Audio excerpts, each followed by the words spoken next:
we recording? Let me just turn that one on. Okay. Pretty good.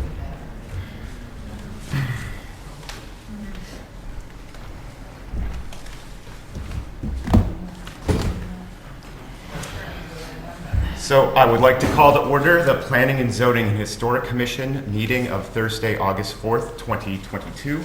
Chris, could you take the roll, please? Sure. Let's see here.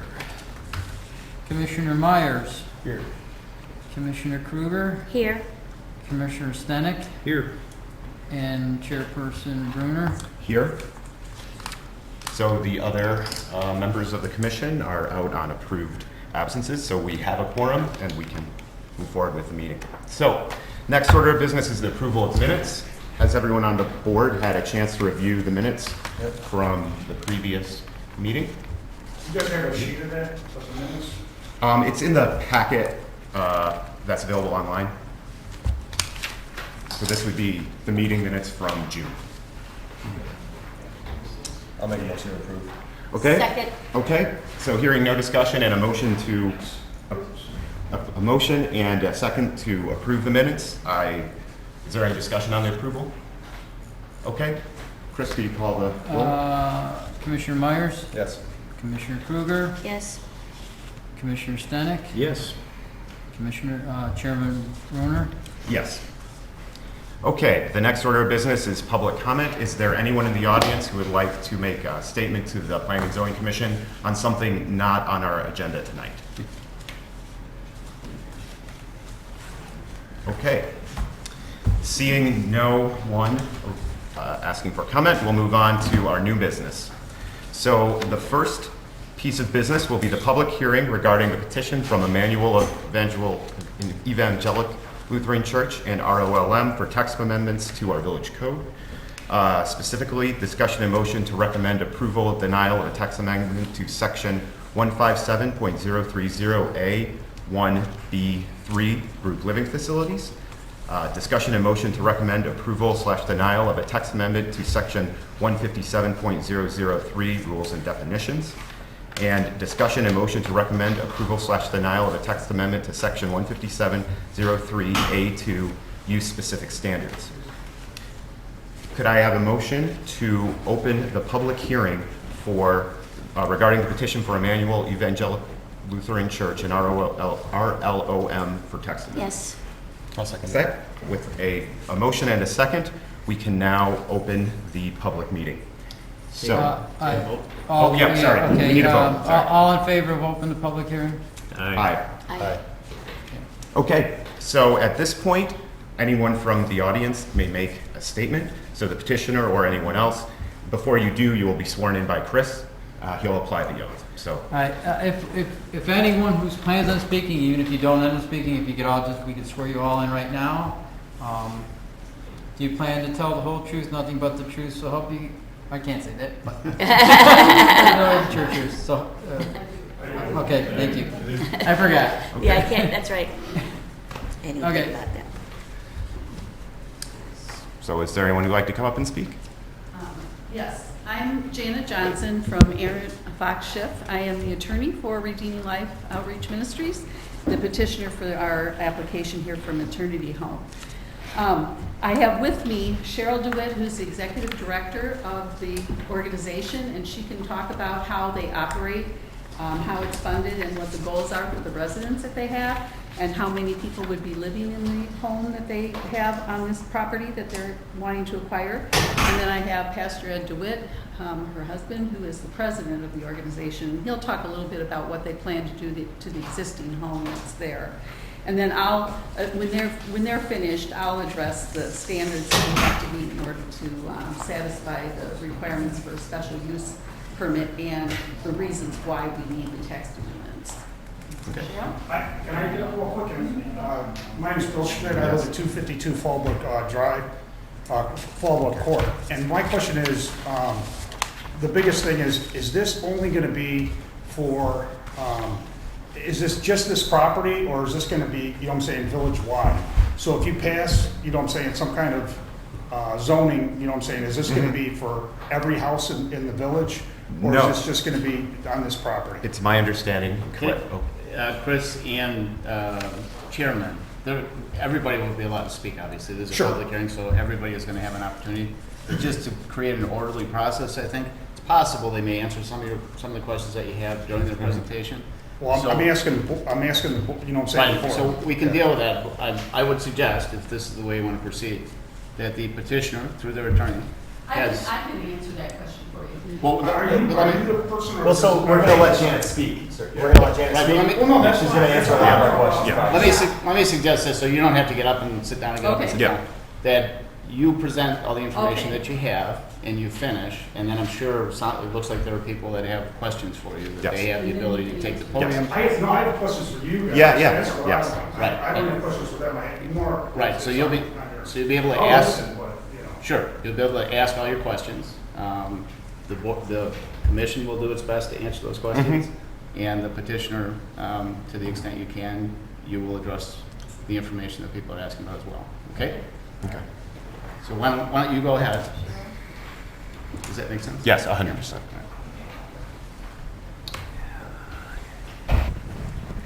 Hello, I'm Cheryl DeWitt with Redeeming Life Outreach Ministries, and I'm the executive director and co-founder. We've operated a maternity home in Sanford, Florida for almost 10 years now, and we've served over about 80 women in our program and their children.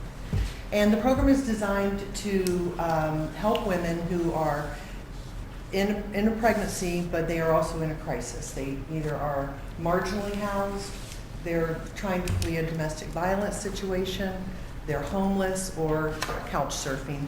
Lots of different things.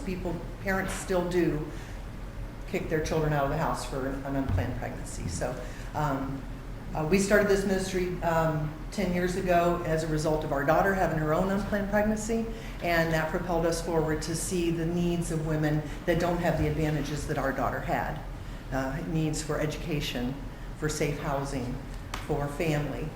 And so that was our calling, to come into this space and to provide this kind of service to women in need.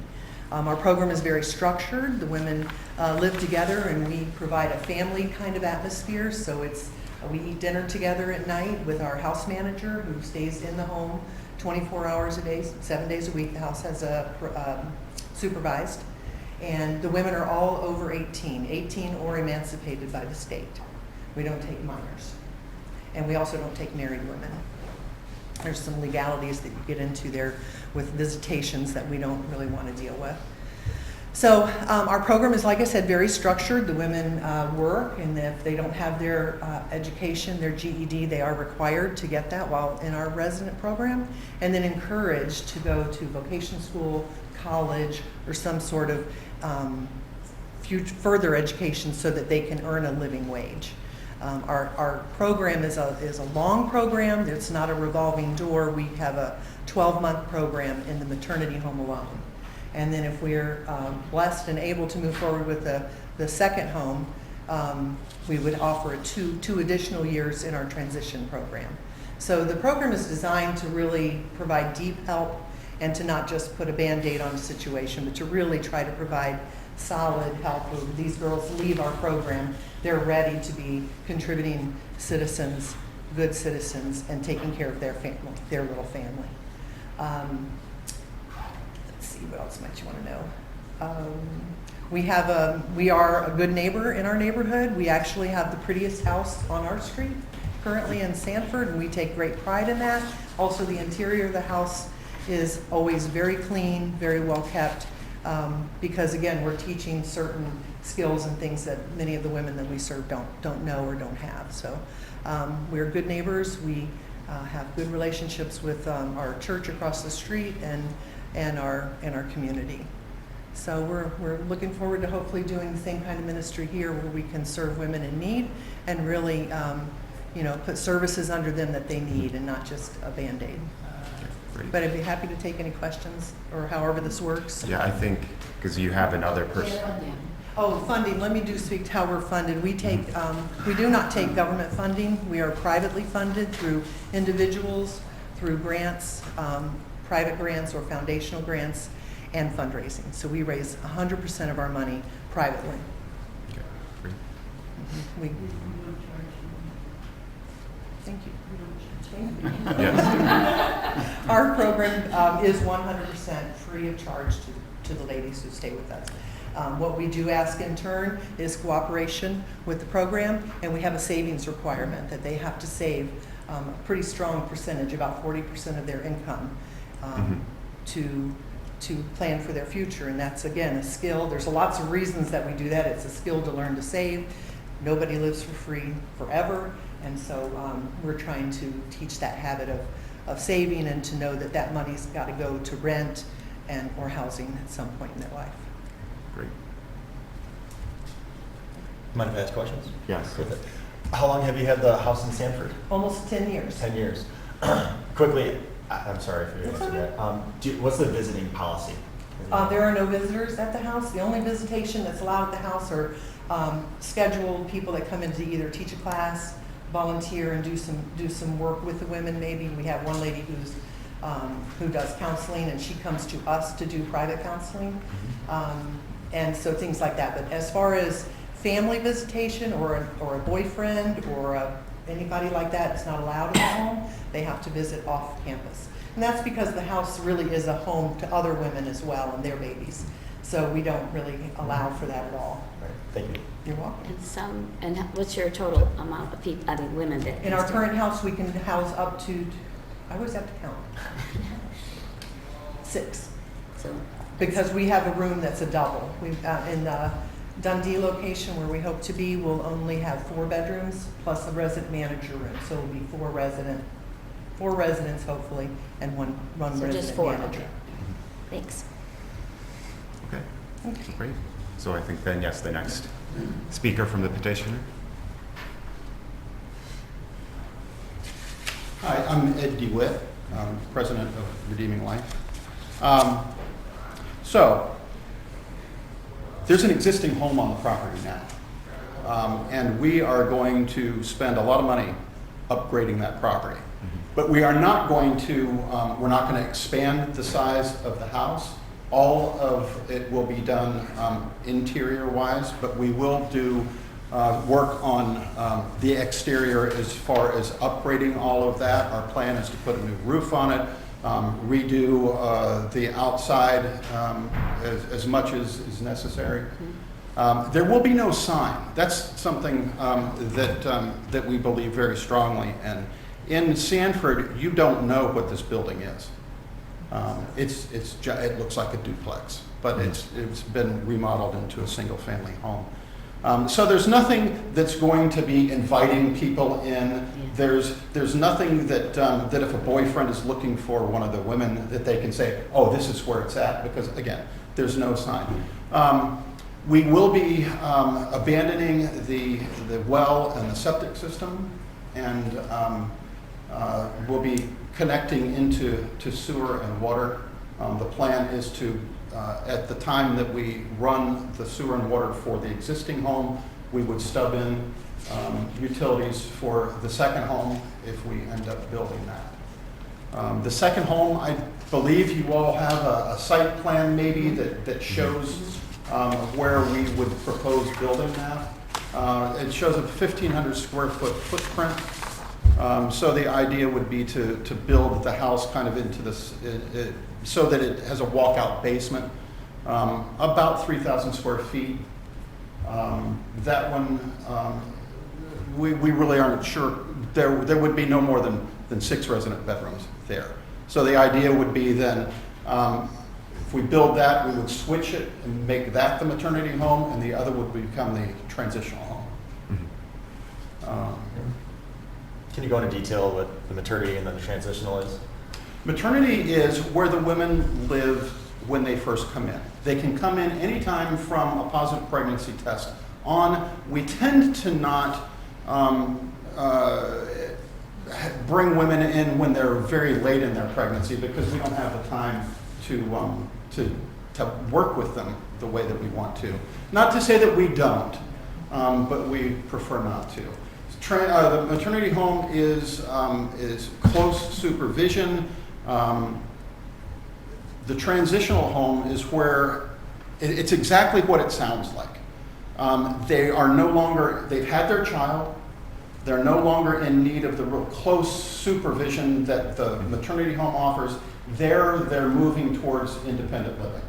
So here, the resident manager would be in the maternity home, transitional house is right there on the property, but we typically in Florida don't have a live-in residential manager there because we don't see the need for it. We see the need for them to be independent, but yet still within the arms of the ministry. We're still loving them, we're still caring for them, they're still coming to church each Sunday with us.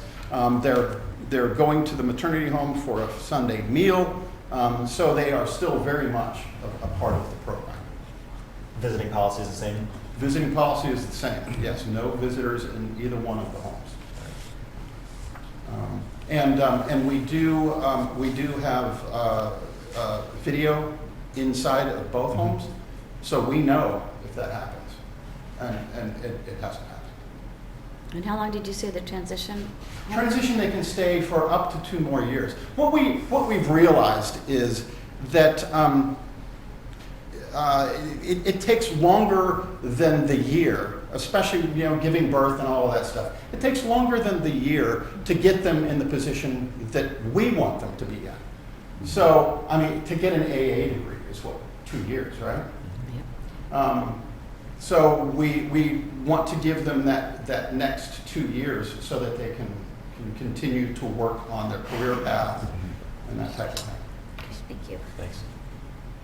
Steve, do you have any questions for the petitioner?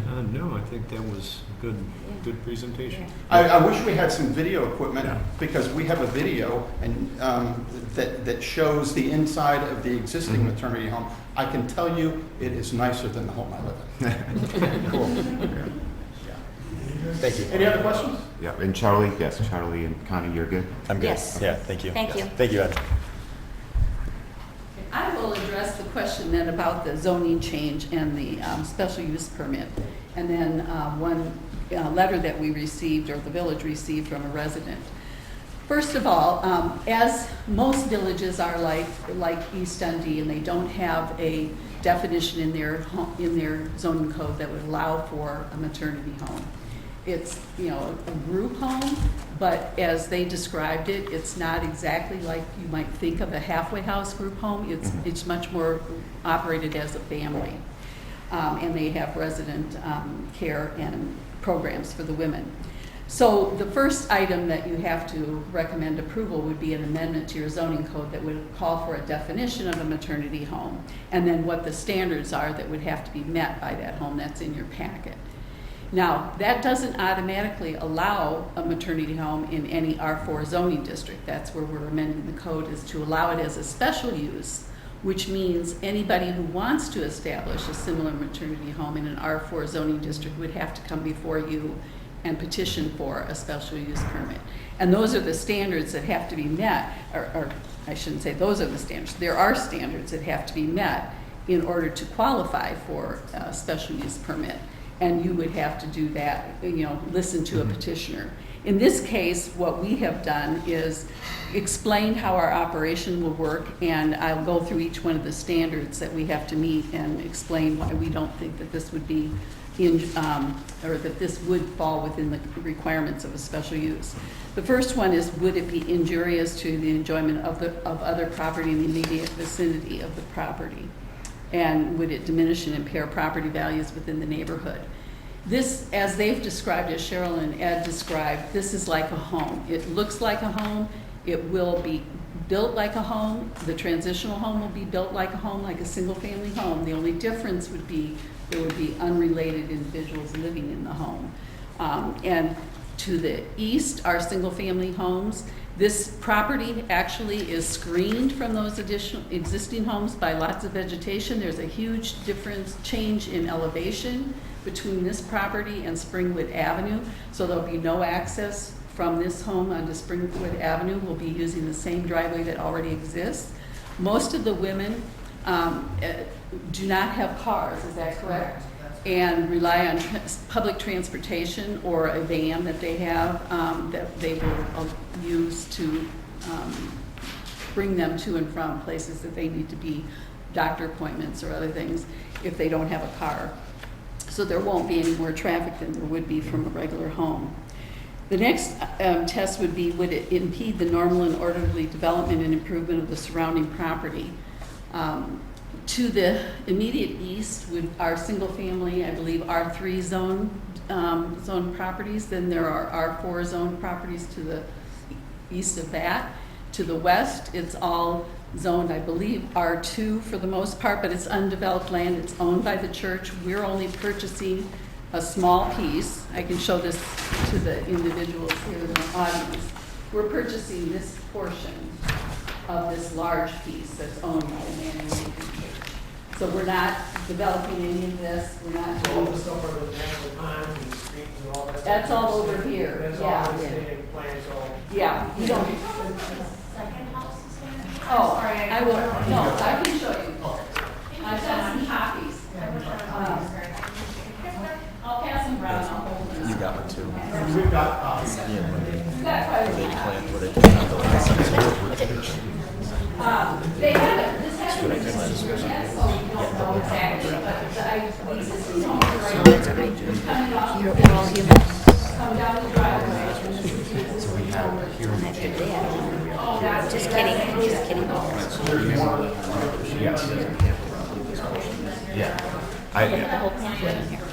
So, No, they haven't this is gotten that far with this yet. so, Existing home, they have plans for. I need to, Your wife's flight. yeah, we need to, please, over here. So we need all of this stuff recorded. Oh, sorry. So we need to talk, and if people have questions, we're gonna need them to come up and talk into the microphone. Okay, all right. Well, I'll explain it and then they Yeah, can you come can up and repeat ask their the questions. but we want it recorded. But as you can see from this drawing, the existing driveway comes in through here, the existing home is here. The idea would be to build the Yeah. second home on the north portion of Yes. that parcel. And I do have one other point I'd like to make, and that is, the way we have our agenda set up, this public hearing is about us changing, the one we're currently in is about us changing our code. The next one is where you're talking about your application. Yeah. Oh, I didn't realize that. Yes, Okay. yes. So we're in the now where we're gonna make the special use, and then there's a separate one where you ask to have it granted to you. Tonight Yes, still? Oh, yes. okay. So, I mean, we'll maybe rehash this a little bit in that one, but I Okay. wanted to make sure you didn't need to cover all, Everything. both parts. Okay, well, I right won't. now. I'll just explain to the audience so that Yes. they have the idea Yes. in mind. So this is where that second home would be. It would be, look like any other single-family home would look. But they have to raise the money for that, since they don't have any public funding or anything. They have to raise the money through donations, as Cheryl said. So once they get this up and operating and get donations flowing, then they'll consider that. But to answer the question about the text amendment, which is what we're on now, that only allows for a maternity home if a special use permit is granted by the municipality. So nobody could just go out and automatically in any R4 zoning district put in a maternity home. Yes. And I'll add to that, when we get to the second public hearing tonight, that's where she'll be doing the application for this new special use. And the special use as proposed right now would only be tied to R4 zoned areas, which I don't have our full zoning map, but that's not, That's single family house. R4 is not, it's like general. We have specific R2 and R3 for single family, that's what all around this area is. So this would only fit in an So R4. you guys have changed it from an R1 to an R4. It's like R2s and 3s right now to an R4. But That's, it used to be an R1, now it's going to be The an R- R4. R1, I believe, is for very old, single family, but very small homes. Very small. Which is what that was before. I think it might be R2 now. Yeah, Chris, do you have a comment on that? The current zoning, since they're acquiring the house on the existing lot that was zoned R3 currently, and then they're getting additional property that is zoned R2, which was part of that larger parcel. So there's two zonings that they're asking to rezone to an R4. Mhm. So does that answer the question about the rezoning portion of it? I think that one's more from the audience. Yeah. If you have any more questions now on this, if you want to stand up and ask, or Well, my only question was, I just, when you guys change the zoning, you know what I'm saying, for that, I'm more worried about, you know what I'm saying, we have a lot of houses with 4 or 5 bedrooms. You can, and we do have some rental properties in our, there's 50 homes back there. Yeah. Okay. And because there's 50 homes, we have probably, I'm guessing, you know what I'm saying, maybe 5 to 6 that are rentals. You probably don't even know Yeah. they're rentals. You know what I'm saying? So that's, I guess that's my big thing. I don't want to see, our whole, you know what I'm saying, property where somebody comes in, you zone it so that you can have so many people, you know what I'm saying, in these houses. Right. And then all of a sudden we've got another house, you know what I'm saying, with 10 people. And another house, you know what I'm saying, with 8 people. Right. Aren't family related. Mhm. We have it. Yeah. Yeah, so I don't think this really impacts the existing zoned areas. I'm So. starting to understand that. Yeah. You know what I'm saying? That Yeah. it's just for maternity. That's it. Yes. And- And that was my Mhm. big thing. I was like, I don't want to see our properties, you know what I'm saying, all of a sudden where instead of, you know what I'm saying, single family houses, it becomes rental property. And, you know what I'm saying, and let's say an investor comes in and says, well, I'm gonna buy this, and they are, you know what I'm saying? Yes. But I wanna buy this, I'll pay premium dollar, and then I rent out, you know what I'm saying, the space. I rent out rooms. Yes. Yes, go ahead. Chris, you may want to add to this as well. In regard to your point, if this use were ever changed, so if there's a special use comes next, granted for this particular use in these 2 structures, if this use were to change, the special use ends. So there is no continuing entitlement to run these 2 buildings, these 2 houses, for any other use other than if somebody buys it as a private house. A regular house like I assume you're a homeowner. They would be required to follow any of the requirements that you're required to follow as a homeowner, private homeowner. Yeah, I'm just saying, right Yes. now, they don't. Yeah. Correct. Correct. Some So- people don't. So, and I think the key point here too is to make it, being R4 makes it a little more liberal than 2 and 3 in what you can do. Because this could have like a townhomes put on R4, but there is a limit to the number of dwellings per space. Per this proposed, per this proposed text amendment, they would be allowed 1 dwelling unit for up to 6 people, but it would be 25,000 square foot lot per dwelling unit. I think most of the lots where you live are 10 to 12,000 square feet, so they could never even get it because of the square footage, even if they wanted to try and rezone it. No. So it's as restrictive as we can get it, so that it can't just pop up everywhere. And You understand what oh I'm yeah, I understand So- completely. Yes. So Chris, and it's not the exact question right now, but I think it fits very well in this, is by making it R4, if let's say the special use was expired, this could be then redeveloped into townhomes. Well, if they tore the houses down. Yes, if they tore the houses down. Yeah. It would fall into the R4. It would fall which into the, right. I believe is, you can have a dwelling for every 8,000 feet. It would go to. So it would go be 6. Back to that dwelling, but Yeah. there's all types of engineering, logistics Yeah. problems and everything Yeah, else. because of That, all Skip that. it, yeah. and, Right. and it's, There's Steep trees grade, back there, right. Right. ponds and- Yeah. right. So yeah. So yeah, these are the 2 things I think that mostly you consider is, having the, us as a village wanting a special use for maternity homes in general. And then also this spot being an R4, and if that's what we think is right. I'm sorry, just to clarify, only that. Could you come up? area. I'm Carol Houston, 417 Okay. Williams Place. And I'm just clarifying that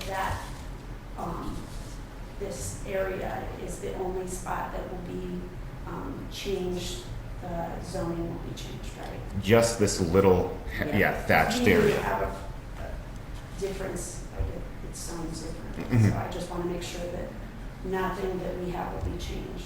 Yes, your existing houses and yes, none of that. It's just this new thing that's Even being. the lot that we have that's in the back as well. So it's literally on our drawing here. It's Just that only one this spot. spot That's it. right there. Correct. That's it. Just confirming. Yes. Yes. Yes. So we're discussing. Hi, my name is Toby Tobar. I live at 504 Reagan Drive, Doing East the text Dundee. amendment. Okay. Allow the rezone. It's a good thing a lot of the questions were answered, otherwise I'd be up here for a long time. It's good. Yeah. I'm down to three things in. My one question is, it's 6 to 8 acres that are in there, and that. Now they're looking at putting the 2 homes there. What happens to the rest of that property that's got the natural springs, ponds, and streams that are in there and that? Because Isn't it 17 acres? It's, Well, we're just discussing 516 yeah. That's it. East Main Street. That's it. So it's not even involved. But the rest of the D'Angelo property, Right. we're not even discussing it. No. It's not going to be impacted. It's not going to be impacted. Yes. Because I would say with Yeah. the natural ponds and streams and No. stuff in there. I'm on the same page as you with that. The Army Yeah. Corps of Engineers, that's almost undevelopable because of the national park. Right. So I was just checking to see if, Yes. because that sign out there said 6 to 8 acres, and I wasn't sure whether they were Right. going to come in there and do all of it. It sounds like it's going to be a limited Yes. space. One question I do have though. Route 72 is very busy, and if the Mhm. main access is going to be off of Route 72 into there, when we're coming westbound on 72, turning in off King Avenue, going down Springwood into our neighborhood there and stuff like that, it's a blind spot coming up that hill. It is very dangerous. Mhm. This entrance is going to be further down there, and that the way people speed up there, and that has that thought been given into consideration how dangerous that's going to be for getting in and out of that driveway, out onto Route 72. We haven't done any type of traffic study. It's an existing access point, which has been used. Right, but you're looking at one car, now you're looking at multiple people driving in and out of there, and that, so it's a different scenario. Yeah, that's something that we could have the engineer look at. Can I say something? Have you come up, please? Please. Correct. Yeah. So we don't have jurisdiction over that. We don't know. The church does. The church owns it. Yeah. And there's an easement that gives them access over that. And that annex, that unincorporated, we've talked to the church about that unincorporated piece will be annexed into the village either in September or October. We're working on that. Chris, so we're discussing using that driveway that's already there for this piece of property, right? Correct. Right. Yeah, that driveway that serves there in front of the old D'Angelo sign that I used to go down looking at, that driveway that's there is what they're going to be using. Right, You know, that was already being accessed by that single-family home. right, by that single family home, but I'm saying you're gonna have multiple people. Yeah. I mean, and maybe the petitioners could talk about what they expect in terms of traffic to their place, but the fact that there are no visitors to the Yeah, homes. there's no visitors, so. And, yes. Yeah, in our experience so far, after the last 10 years, I feel like I haven't had it to you guys, is very few of our women own their own cars. It is a goal that we set for them, but they just don't have the money to have a car for a while. We do have a van that we will be purchasing. We don't have it yet, but we'll be purchasing a van and taking the women's back and forth. But I would say with the resident manager usually would have a car of her own, a personal vehicle, our van, and I can only speak to the experience that we've had. We've never had more than 2 other vehicles at our home in the past, so far. Can I ask one question? Of course. Just get close to the microphone. Well, no, I'm just, the one question I have for you, why did you guys pick right there on 72 to put the other house? The other house, Well, yeah, the second one that you guys were talking about building, I mean, it's like smack dab on 72. Oh, it's not? Oh, okay. it's right next to the current house. Oh, it's next to. Okay. No, I thought it was like right on, I thought it was like behind the other house. No. No, it's behind the tree line. Yeah. Okay. You won't be able to see it. You won't be able to see it from 72. Oh, okay. This is,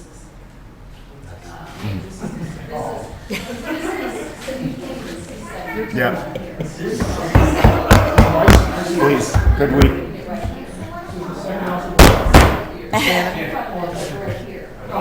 Yes, yeah. We just gotta Janet?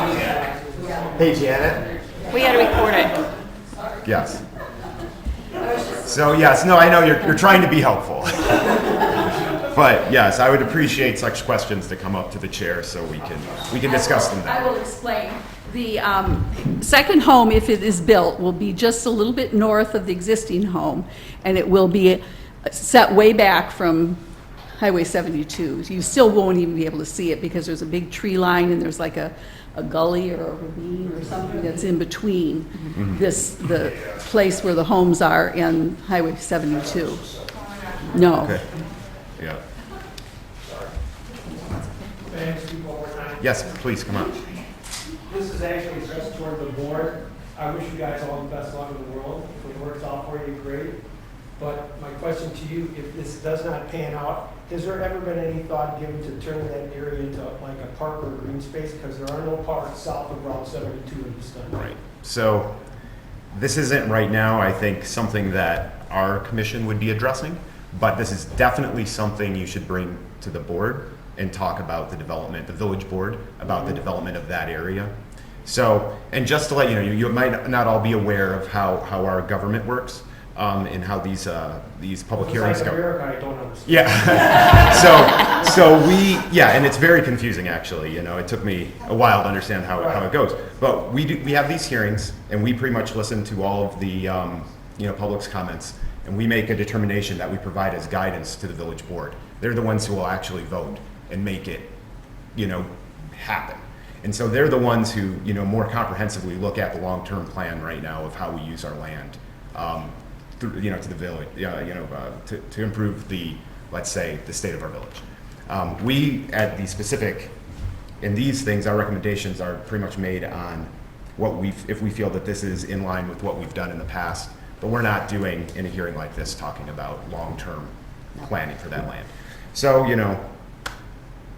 this land, yes, and this land has been discussed in village meetings. Yes. It's a pretty simple question. I apologize. It's going to be another up and down. But Rachel lived at 526 Springwood Avenue, so right across the street from the first home, the maternity home. And I guess my question, sorry, this is awkward. I know. Is more for the current facility you guys have in Florida. Have you had issues with the tenants in the past? If you have, what's your kind of, solve? What does that look like? Are we going to have to deal with, a lot of disputes? If not, that's great, but it's more of the question because it is right across and it's abandoned, so we didn't hear anything yet, right? So from more of like a expansion standpoint, adding a building, but then also, just kind of the whole point in general, what does that look like today? And do you kind of foresee that being pretty similar to this one? What does that look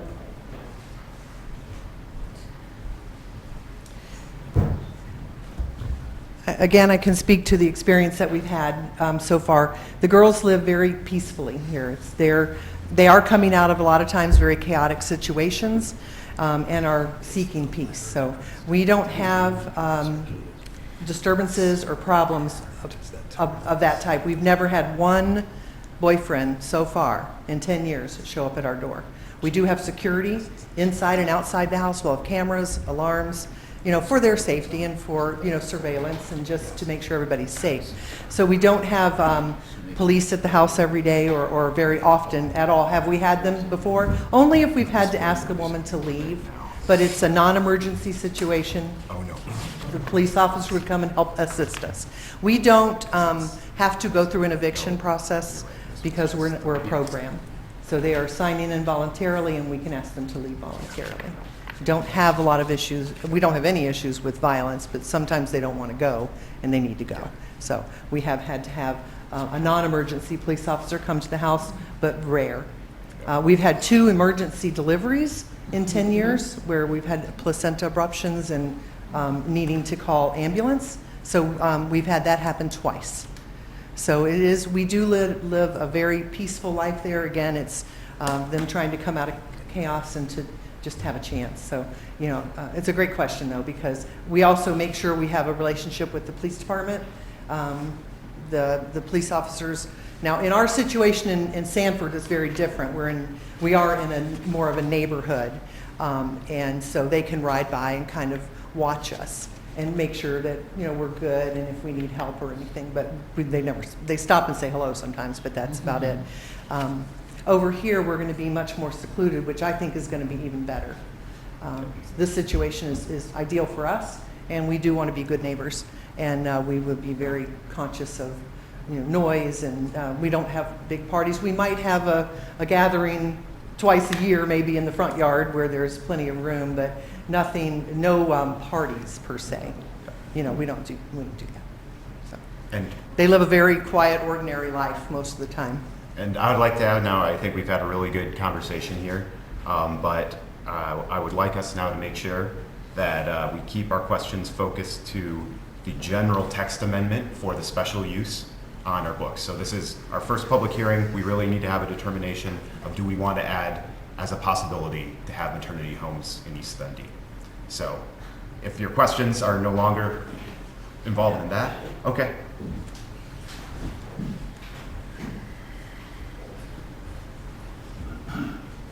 You mentioned tying in the water and sewer.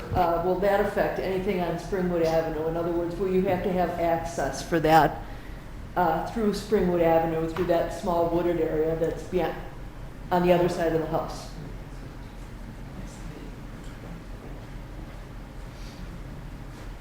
The sewer and water, as I understand it, is located, let me get my bearings back, right here. So I don't know how we do utility connections here. In Florida, we would bore for it. So I don't know that. The only thing we would do, we've got to go there. So that looks like Springwood Avenue. That is Springwood Avenue. Okay, so that's a consideration for the homeowners? I So think. maybe utility connection, yeah.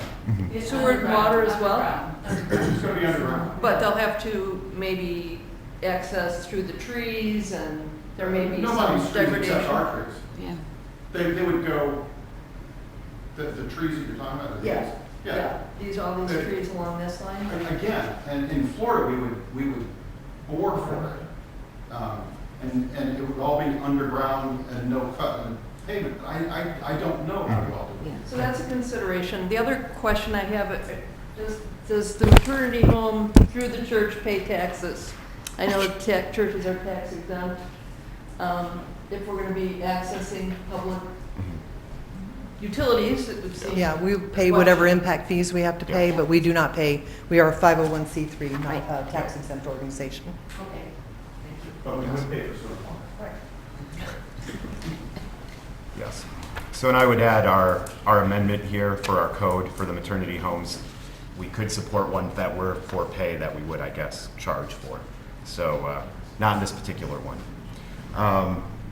Okay, so any other than comments relating specifically to adding a special use for maternity group homes to our R4 zoning districts? I do have one question. I'm sorry. Yes. You were talking about the sewer and water and going through there. Would they be paying, you know what I'm saying, to hook up, or would the village be paying to hook up? I don't think, no, do you have it? Anybody that connects to the village systems has to pay the normal standard fees. Yeah. Okay. So seeing no more questions on this public hearing, I would ask for a motion to close the public hearing regarding the petition from Emmanuel Lutheran Church and ROLM for text amendments to Section 157030A1B3 Group Living Facilities, adding maternity group home as a special use to the table as asked for special use in R4 General Residence District. I'll make a motion for that. And, Second. and, You guys have people there, do you? not this many. Not this many. And a text amendment to Section 157003 Rules and Definitions, add maternity group home with the following definition as referenced in our packet. I'll make a motion. Second. With a motion in a second, Chris, could you call the roll? All in favor? Yes. Aye. Okay, so Frank gave me some input on this one, and one of the things, Chris, I'd really talk to you about, and I would like to talk to you about, has to do with the R4 zoning of this. And it's a new R4 in a place where there is another R4, so it's a non-contiguous spot zoning of R4. There was some concern about setting that up here and what would happen if the maternity business didn't work out. If the petitioners use this facility as a maternity home for a year, 2 years, 5 years, 10 years, and then decided that it wasn't working out, that they wanted to sell the property as a single-family home. The special use would then be terminated, and the R4 zoning does allow for single-family homes to exist, so that they Yes. could just sell it as a single-family home and it'd just go back to what it is right now. So is there any reason, or what would be the primary reason why we didn't apply the special use to it like in R2 or in R3? Because in the R4, there's already the caption for, it's called group homes. Yeah. And group homes were senior living, that sort of thing, that already existed. So we're putting that on the umbrella of group homes, maternity homes.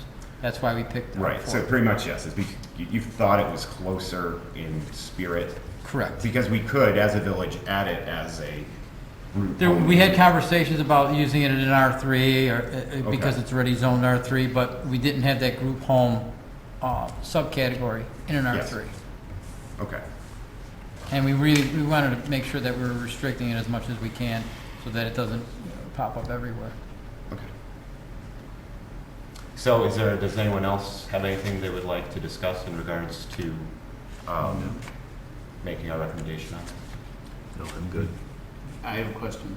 The motion that was made, I was trying to follow the motion, it sounded like it addressed subsection I and subsection, the number 1 and number 2. So it addressed the addition of group living facilities, the Yes. maternity homes. It addressed rules and definitions, including this new definition for maternity homes. And then there's a third piece, Yes. I believe, that relates to the use standards Correct. that we may need to make a motion on as well. And Chris, I think you pointed out there's one change in that definition? Yeah, Or in that, staff is set of recommending the standards? change to the item number 1, which is no maternity group home development shall be located on a lot less than 25,000 square feet per residential building. So they'd be allowed to build more than one structure on a lot that was at least 50,000 square feet. They couldn't build more than two, more than two on a 50,000 square feet. Okay.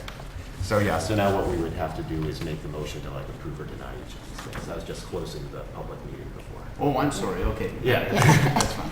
Okay. Yeah, yes. So, but that's good. So, are there any other discussions that we have on any of these? No. Would you guys be willing to approve them all at once or deny them all Yes. at once? Yes. Okay. So could I have a motion to approve or deny all of the 3 items listed here under the public hearing regarding the petition for Emmanuel Lutheran Church and RLM for the text amendments? Approve. And then the motion, I think, needs to include that change, the Yes. 20,000 to 25,000. Could, So I'll make a motion to approve that change from 20 to 25,000. in section 3, yeah. Yep. Okay. All those in favor? Aye. Aye.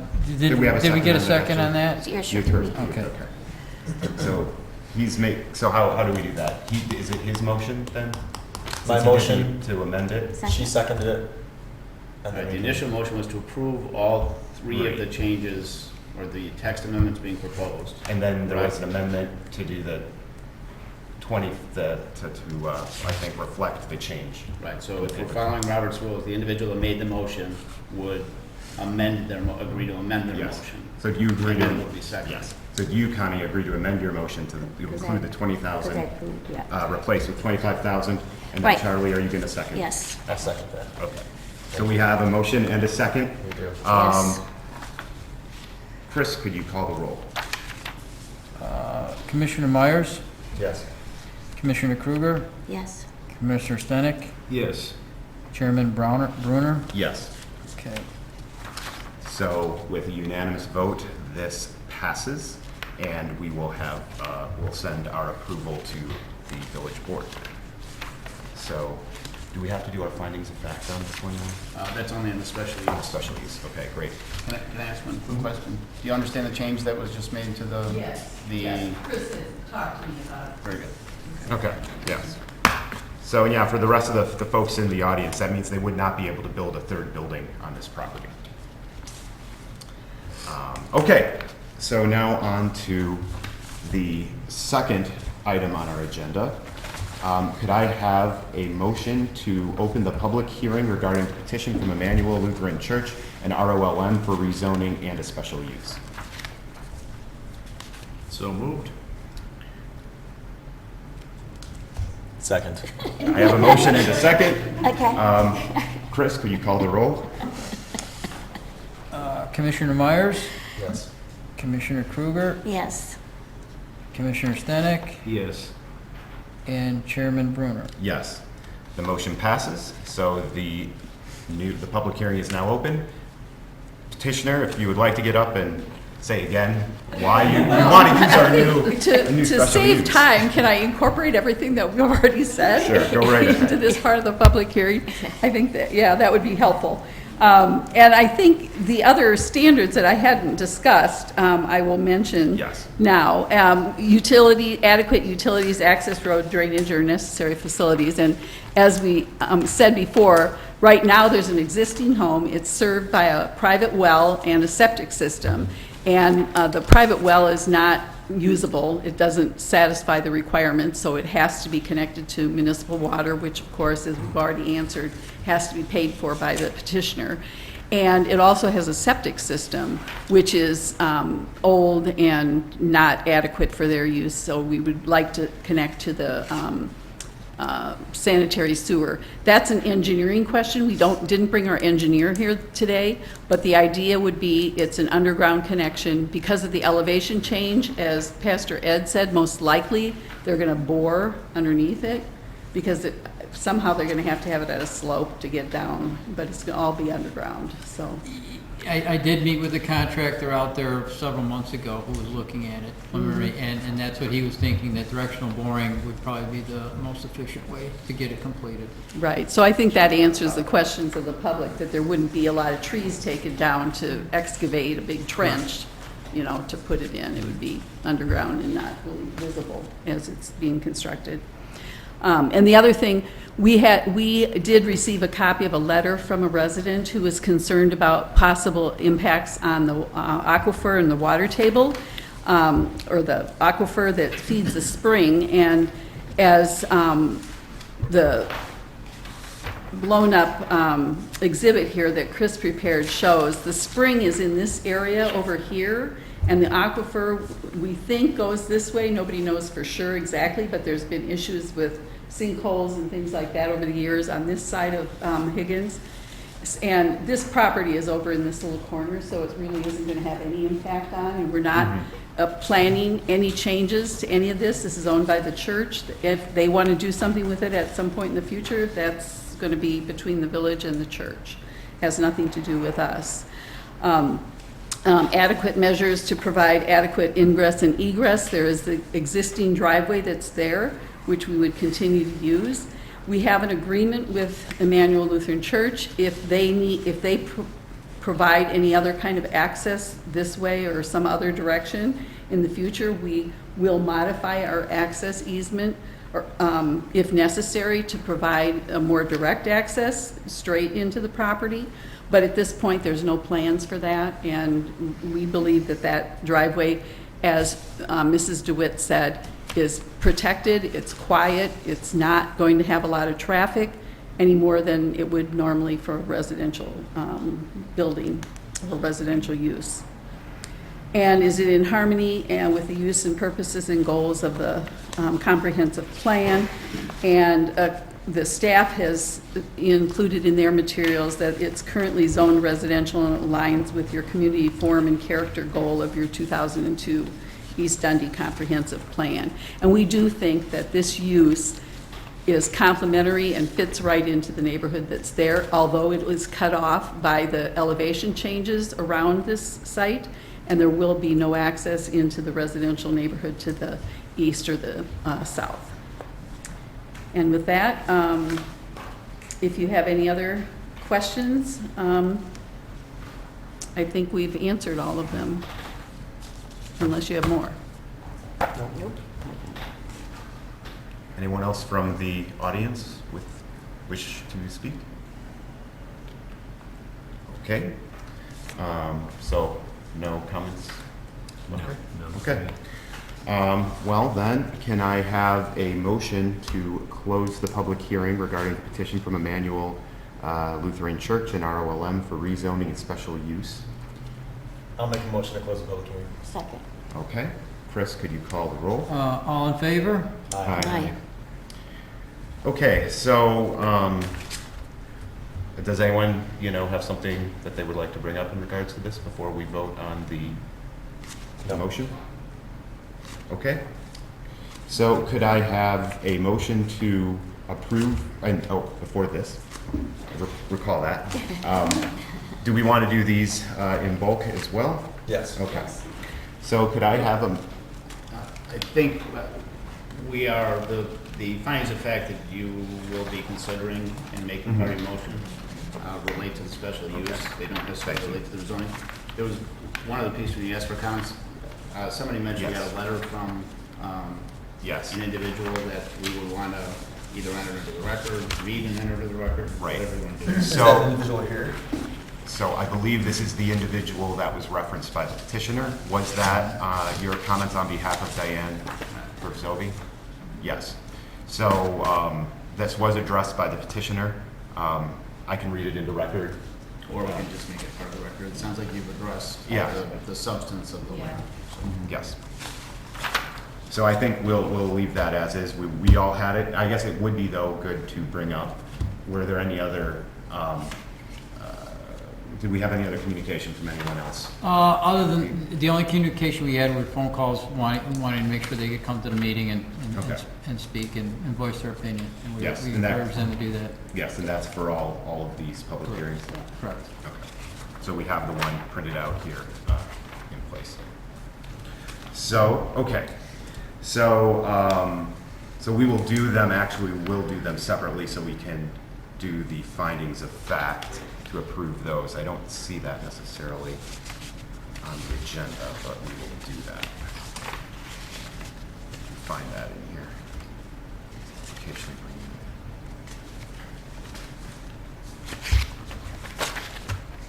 So many pages. There they go. Okay, so should I do the, it doesn't seem to have the findings of fact specifically referenced on other. So we can add that to the motion and do that. Okay. Motion now. Okay, so first, could I have a motion to approve or deny a special request regarding the rezoning of certain parcels to R4?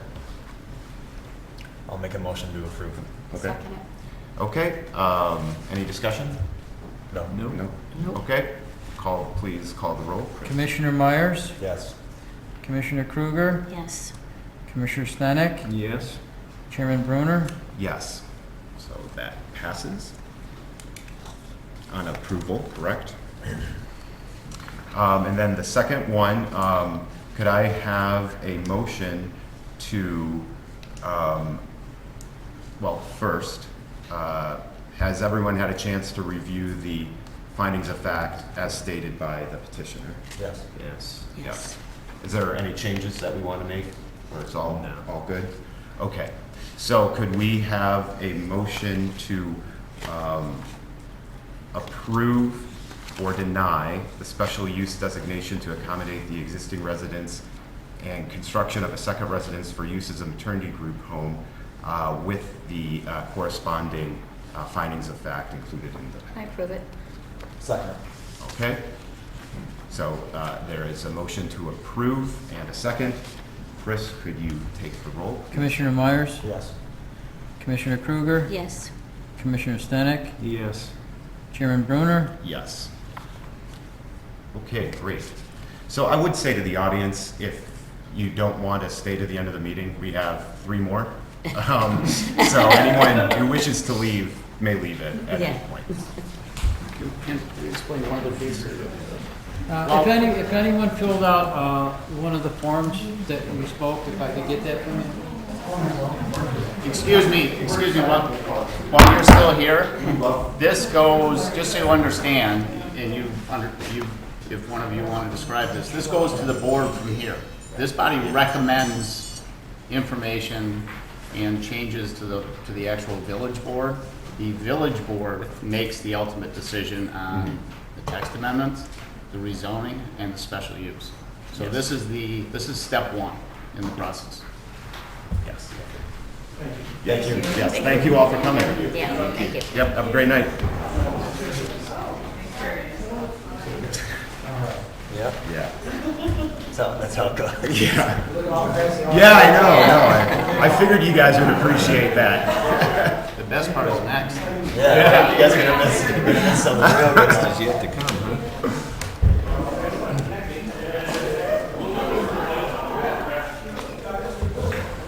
Okay. Thank you. Thank you so much.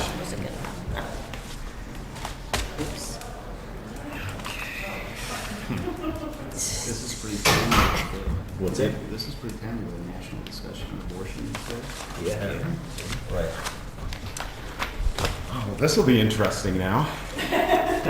All downhill. Yeah, okay. So now we are on to agenda item 3, public hearing regarding text amendments to section 157003 and 157050. And this, discussion and motion to recommend approval of denial of text amendments to section 157003 rules and definitions, 157050 F1, F1 general requirements. Let me get back to my agenda on which one this is specifically.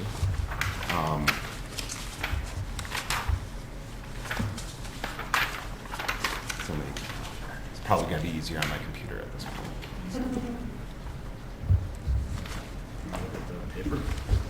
Yeah, it's just my papers are getting all. Oh, perfect. Yes, so this is the one specifically in regards to adding this is a special use, right? Oh, just changing the definition. Yeah, adding microblading and whatnot. So could I have a motion to open the public meeting to discuss these regarding the text amendments to section 157003 and 157050? I'll make a motion to open public meeting. Okay. Do I have a second? Second. Second. With a motion in a second, please call the roll, Chris. Okay. Commissioner Myers? Yes. Commissioner Kruger? Yes. Commissioner Stenick? Yes. And Chairman Bruner? Yes. And do we have anyone in the public wishing to make a statement? No. So with the lack of a petitioner here, let me just read this in, I think. Sure. So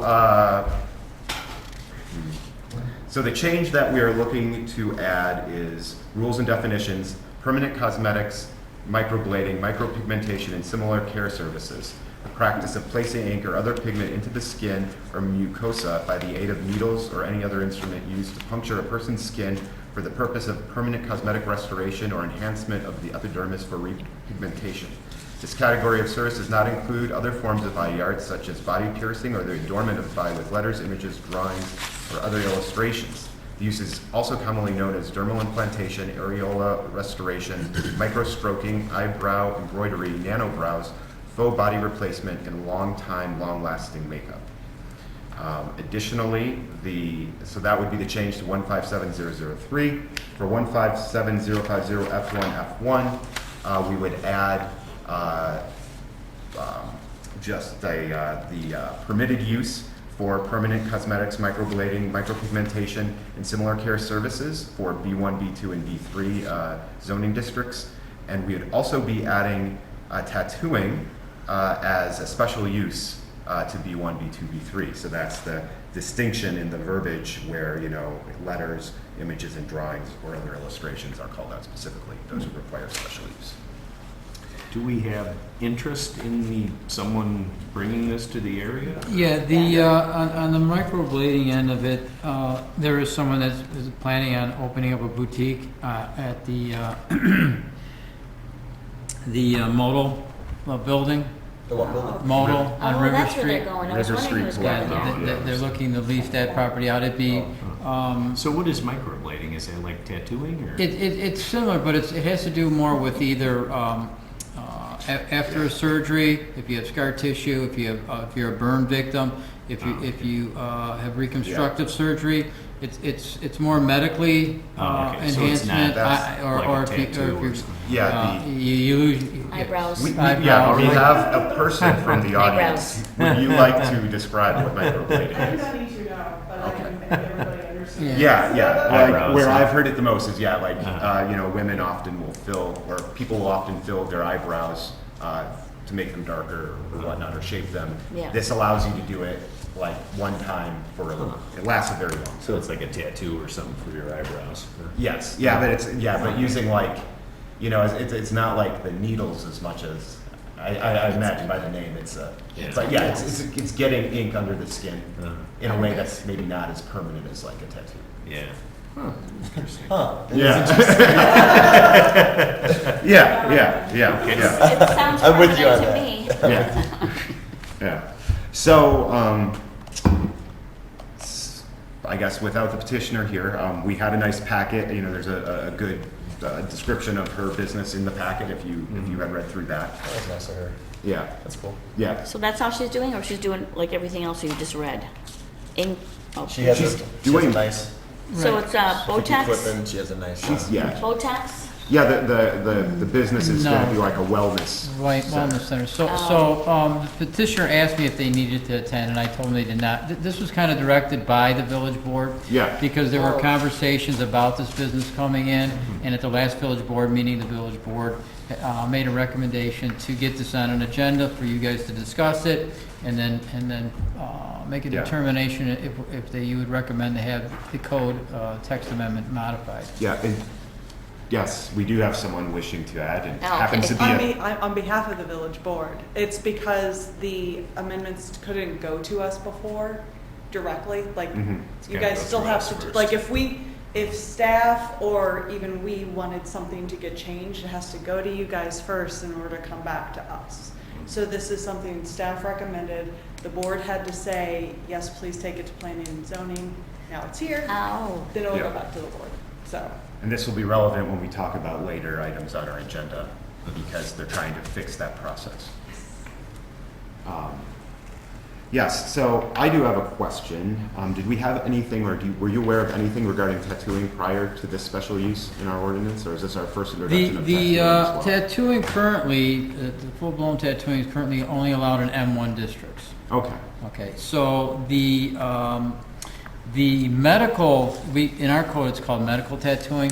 It is currently allowed in the B zoning, but it's only associated if it's with a doctor's office. right. So if you're a physician and then you offered this form of cosmetic surgery, you could do it without going through this, without us modifying our code. But you needed to be a medical office, a doctor's office to do that. So this would allow an individual who wants to pursue this on their own to do that. Yeah.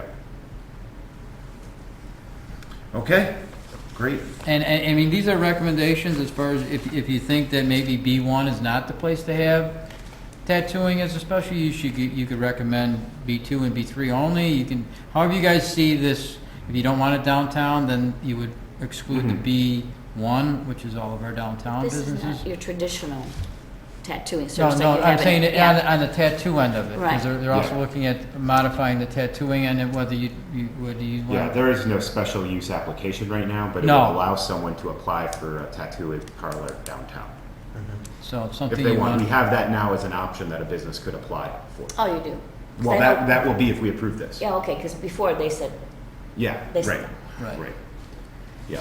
But this, I think it is, the business is like, it's a wellness center. They have other things that are a little retail, there'll be things to buy there. It's not just this specific thing they're asking for. So, gotcha. I mean, for me, that makes it more of, fitting Right. of the area. Right, exactly, okay. But anyway, are there any other comments that we'd like to have in the public hearing? No. Okay? I have a question. Yes. As the building inspector, we have the potential text amendment in front of the commission. Did you have a recommendation about whether or not this would be appropriate for B1, B2, B3? I do not. I do not. I mean, For the permitted use, I would say yes. For the microblading, the cosmetic, yes, I have no issues with that being in B1, B2, or B3. The special use is, I mean, it's basically up to the village plan commission and the village board to make that determination of what types of business they want to see in the downtown. And the village board could then even modify it at their board meeting. So yeah, I mean, this is right here, what the business is going to be is a boutique retail storefront and studio space specializing in products and services that promote the wellness of the mind, body, soul, and earth, with a particular focus on those who have undergone some form of physical or mental trauma. So I see it like as a specialized salon, which we do have, like in West Dundee, there's Spa Blue is right down there, and this would be something I could see them adding even there. Sure. You know, if they had an interest in their client. So, right, so I think I think maybe what you were raising was the tattooing. The tattooing is, The downtown right, business district. correct. Something Yeah. that you Correct. as The a plan tattooing is commission- what I was referring to as far as if you wanted to limit it in the B zoning. If What you are the don't na- put it in B1, it is not allowed under any circum, no one can ask for that Mhm. business use in your downtown. If you put it in the code, they're allowed Yeah. that use, subject to conditions that you may recommend as part of the use. Yeah. Okay. Who are their neighbors? What are the businesses that this? It is Zeller Marketing, I believe, is right. There's another DDP, and then there's Lydia's Expression, and then Insurance and Eastside Cafe, Eliano's, and Oh, okay. Yeah, going over. I the mean, they Deli only, and A Colundo's. few Yeah. doors down from Aliano's to Yeah. the. Yeah. and they're then- right on. They're on, right on the Barrington. corner of Barrington and So River. here's right that on the DC, corner there. DC Cobb's, here's that. Yeah, if you look out the window. Yeah, right, pretty much. Field trip. Yeah, right, yeah. Yeah, it was the River Street Collective, and before that, like as Chris described it, as the Model Building, it's where they had their tax services. Uh-huh. Oh, Right. yeah, okay, I know. what You There was a know. gift shop before, like a Yeah, little yeah. specialist Used to be an gift shop. ice cream Yeah, parlor. very Yes, nice. yeah, we have some long, some people who know the area. Culver's. I took my 2-year-old there for her birthday. Yeah. I So- do have a request. Can I get on this opening the public hearing, who made the motion and second? So I made a motion to close public comment or questions. Well, no, we haven't closed. No, it to yet. open this Yeah, public. You opened it. To Oh. open it. Who made, It was between you two. yeah, okay. Yeah, she made the motion, I seconded it. Okay, great, To thank you. open. Yeah. Okay, thank Good you. memory, guys. Yeah. Yes, so, I don't think I did. yeah, I think one of you tried. She can have it. Yeah. It's on the tape. Yeah. Yeah. Oh, it's on the tape. Yeah, it's good we record everything. So could I then, with no more discussion on this topic, could I have a motion to close the public hearing on, oh gosh, I need the agenda again. The public hearing, number 3, regarding text amendments to section 157003, 157050, rules and definitions. I'd like to make a motion that we close the public hearing regarding the text amendments to section 157.003 and 157.050. Second. Okay, with that, it is closed. Is there, All in favor? oh, yep. Okay, all in Aye. favor, okay. Aye. Yep, thank you, Chris. Okay, so now, do we have any additional discussion? I mean, we kind of had all our discussion, I think, in the public session. Is there any other discussion we want to have? I don't think so. I think it's kind of Okay. dry. It's a boutique. It's not a tattoo Yep. parlor. Yeah. Right, yep. Yep. Okay, can I then have a motion to approve or deny the text amendments to section 157003, rules and definitions, and 157050, F1, F1, general requirements? I approve it. You So make she makes a Motion to approve. Okay. and then I'll second that. Okay, with a motion and a second, any discussion? No. No? No? Okay, Chris, can you call the roll? Commissioner Myers, Yes. Commissioner Kruger, Yes. Commissioner Stenick, Yes. Commissioner, Chairman Bruner. Yes.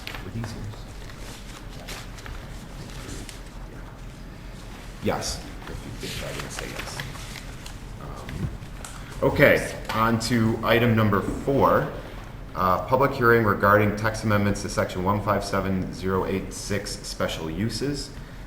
Discussion and motion to recommend approval denial of text amendments to section 157086, special uses. Could I have a motion to open the public hearing regarding text amendments to section 157086, special uses? I'll make a motion to open public hearing to section 157.086 special uses. I'll second that. With a motion and a second, is there any discussion? Chris, call the roll. Commissioner Myers? Yes. Commissioner Kruger? Yes. Commissioner Stenick? Yes. Chairman Brunner? Yes. With that, the public hearing for this one is open. This is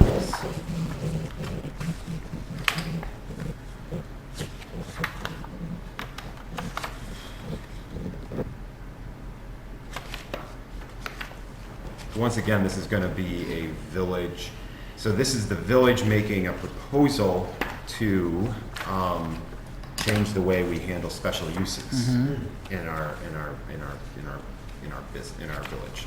So once again, we don't have the petitioner here, let's say directly in the audience. But Chris, would you like to speak on behalf of the village? And as the Yeah, petitioner? I'm trying to locate what he did here. It's getting really far in the back. Okay. Yeah, page 36, 41. Okay, let's see. Looks like they're subtracting some language. So the C and D appears to be the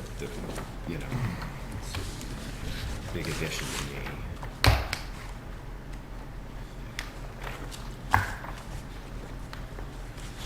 So the summary, Yeah, well, what's you're in a finding nutshell, because I don't understand. the summary is that special uses as they're presently done run with the land.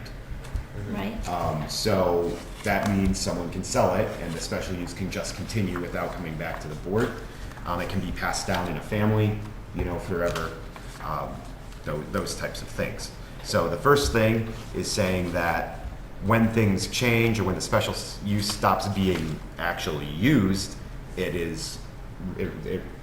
reverts, it goes away, and they would have to reapply for that special use.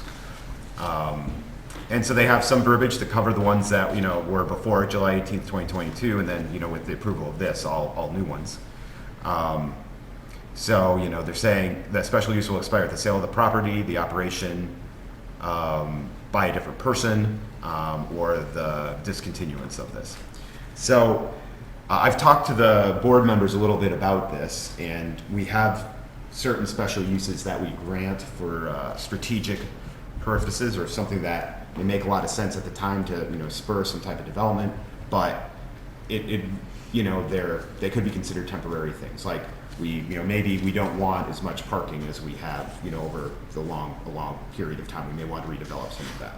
So this allows these types of things to come back to the board to make sure that they stay consistent with what we want over the long haul. And the way that you kind of think of it would be similar to a bar that has a liquor license, and when they sell, they have to come back and get a liquor license. The liquor license doesn't transfer to the new owner of the bar. Right. Chris looks very, very concerned. No. Okay. No, we're right on target. Right. Okay. That checks out? So when somebody dies or passes on, they have to come and apply for a liquor license. The new owner, whoever's taking over that establishment, needs to apply for the Yes, license. that's how it works with a bar. Right now. But right. So we can go back to the truck parking that you guys talked about in the past, where you approved the special use and you approved it for 10 years, or if it stops being used. So that this would kind of take care of all those issues right up front. Right. Oh, okay. And you could say, we're going to give you a special use, and it's going to run with the property, it's going to run with the business, because you're investing multi-million dollars into a factory or something that requires a special use, and you don't want to say, in 10 years, or if you sell this business to somebody else, you lose that, because that would disincentivize them to do that. So you have the option of giving them that, but they have to ask for it. They wouldn't automatically get it. With this new ordinance, Right. they would be restricted to come back Right. if they sold it. Seems appropriate. Right. Yeah, I think, when thinking about it a little bit, we don't have anyone here to really talk, so I'm just going to say some of my thoughts so we have it on record. The thing is, if you do think about some of these businesses, and I know it's something that Frank Scarpelli has brought up in the past, is a special use can be, like vital to the existence of a business. Like where the loss of the special use would totally remove all value of a business. It could be totally built around this thing. So, one could say, the loss of a special use on a property is kind of like a condemnation of the property. It can't be used for what it was used before if the village takes away the special use. And I think with this, it's something that I want in the public record and something that for the board to think about is how we handle these transitions on sales and if like a special use could be granted before transfer of a property. So you as a buyer of this thing could have some assurance that you would be able to maintain the special use. Correct. As opposed to, oh, I bought it and now the village didn't renew it. Yeah. And, there's no recourse really. Yep. So I think that part is a little, I needs to be worked out somewhere in this, and maybe they'll talk about it at the board. But that's my only kind of concern on the whole thing. I think in general it's a great idea. I like people, the businesses having to come to talk to the board. Definitely. When they're doing things outside of what we consider just the standard permitted use, of a given site. Okay, can I mention something Yeah. in that regard? That to that point, you've probably had this happen in the village before, routinely.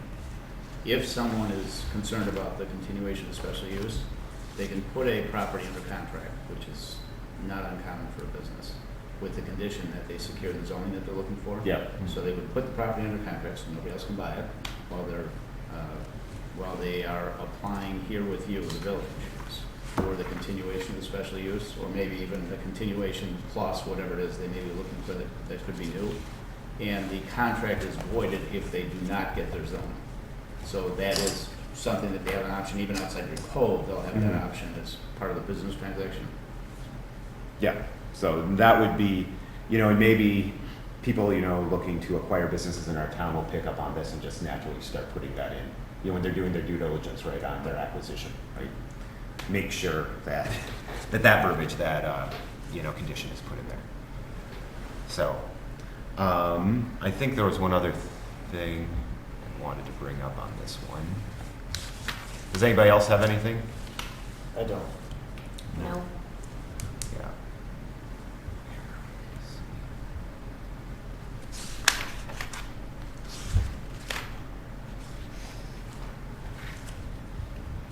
Yeah. Right, okay. No, I think I'm good there then. So could I have a motion to close the public hearing regarding text amendments to section 157086, special uses? I'll make a motion to close public hearing. I'll second that. Okay. With a motion and a second, any discussion? Okay, Chris, could you take the roll? All in favor? Aye. That passes. And then I'll just say, could I have a motion to either approve or deny the text amendment for the text amendment to section 157086, special uses? Yeah, I'll make a motion for the village board to approve the text amendments to section 157.086, special uses. Second? We have a motion and a second. Any discussion? No. No. Chris? Commissioner Myers? Yes. Commissioner Kruger? Yes. Commissioner Stenick? Yes. Chairman Brunner? Yes. Okay, last one. So, number 5, public hearing regarding text amendments to section 157223A. Discussion motion recommended to recommend approved denial of text amendments to section 157223A amendments. Could I have a motion to open the public hearing for text amendments to section 157223A? A motion to open. Second. With a motion and a second, any discussion? All in favor? Aye. Aye. Motion carries. Once again, this is a village petition. So, Chris, if you would like to. So yeah, this text amendment would, in addition to the village board and president and the plan commission, they would also add the village administrator to initiate a public hearing to to do text amendments. So it wouldn't have to go to the village board. The administrator could then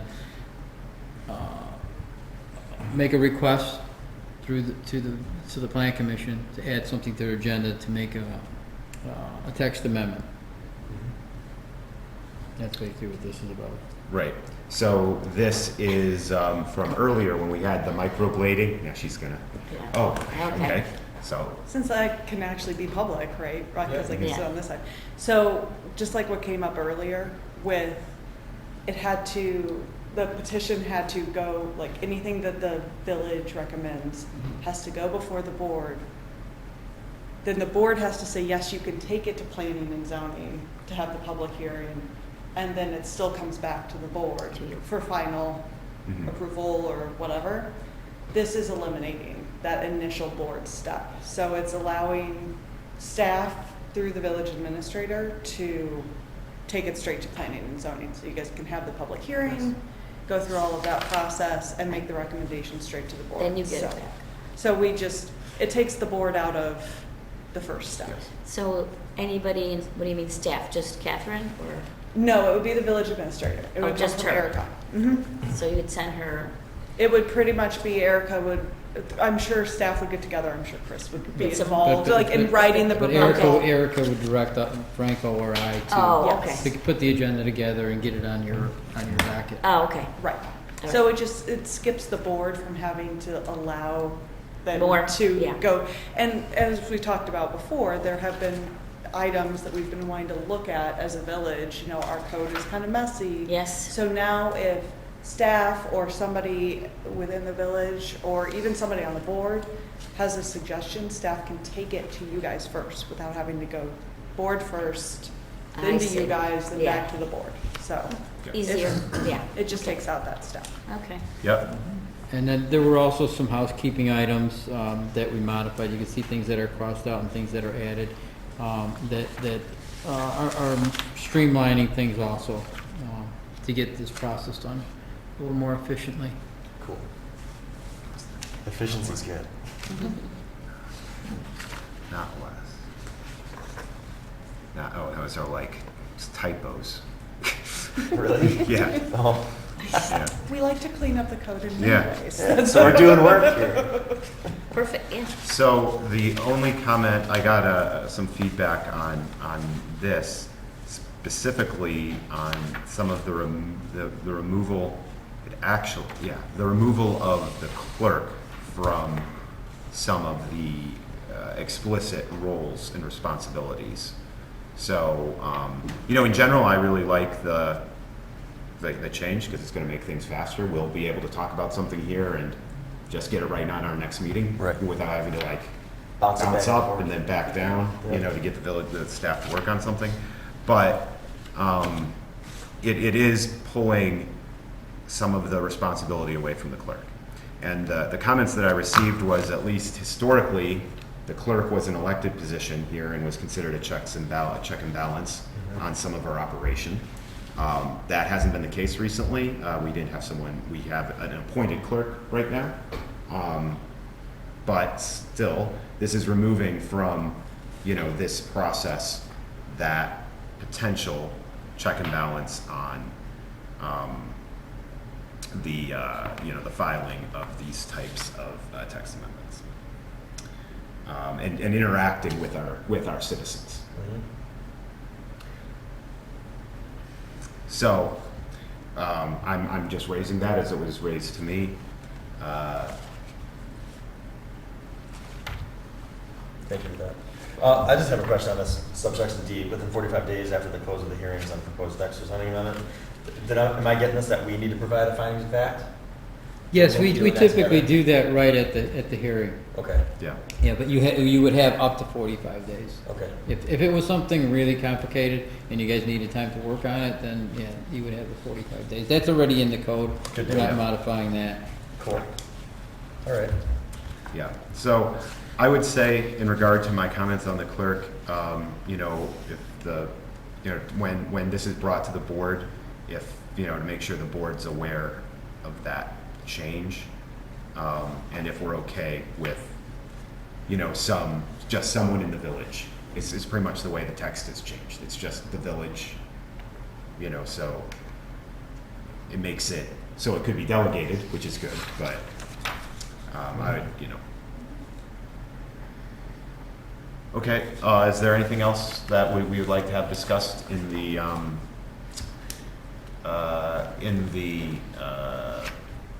public, I would think public so. meeting? I'll public make a hearing? motion, I'll make a motion to Okay.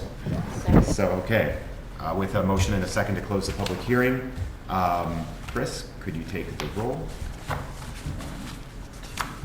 Okay, all in favor? Aye.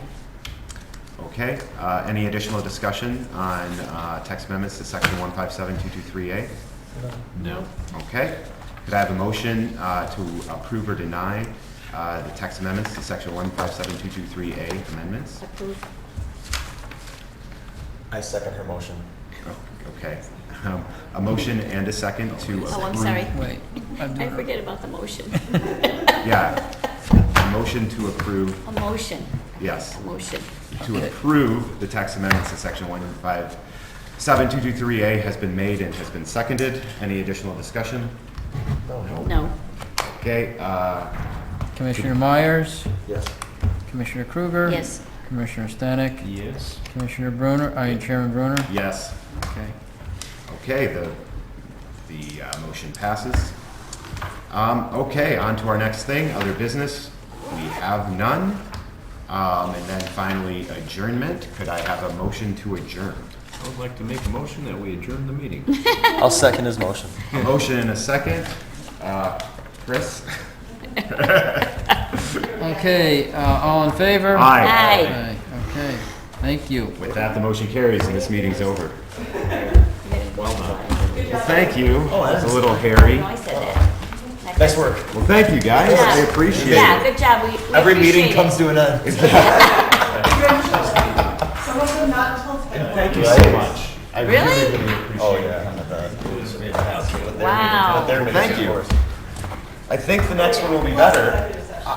Oh, It's on the schedule. Each one of these is different. We like, at the previous one, we have like one person in the audience. Pretty good showing. And this is the first time there hasn't been a gavel here. I can't Oh, say what, I blame here? A you. gavel. I don't see it. I'm like I having don't to like blame you. slam